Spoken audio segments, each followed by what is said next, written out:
नमस्कार, सिने जगत की खबरों में आपका स्वागत है।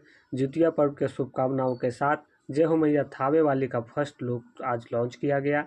अभिनव आर्ट सम्स म्यूजिक प्रस्तुत भोजपुरी फिल्म जय हो मैया थावे वाली का फर्स्ट लुक जारी। जितिया पर्व के पावन मौके पर आज इस फिल्म का फर्स्ट लुक जारी किया गया है। फिल्म के पोस्टर को देखने से पता चलता है कि ये फिल्म भक्ति व पौराणिक कथाओं पर आधारित है, जिसे इस दुर्गा पूजा के अवसर पर आप सभी के बीच रिलीज कर दिया जाएगा। वहीं आपको इस फिल्म में पहली बार lollipop fame Zahid Akhtar acting करते हुए नजर आएंगे। इनके साथ भोजपुरी के सुपरहिट एक्ट्रेस जूही पांडे काम करती दिखेंगी। वहीं इस फिल्म में शाहिद शम्स के साथ साथ अक्षय सिंह, जूही राय जैसे कई फिल्मी कलाकार नजर आ रहे हैं। आपको बताते चले कि इस फिल्म के निर्माता व निर्देशक शाहिद शम्स हैं। इस फिल्म में कथा, पाठकथा, संवाद व गीत जाहिद अख्तर का है।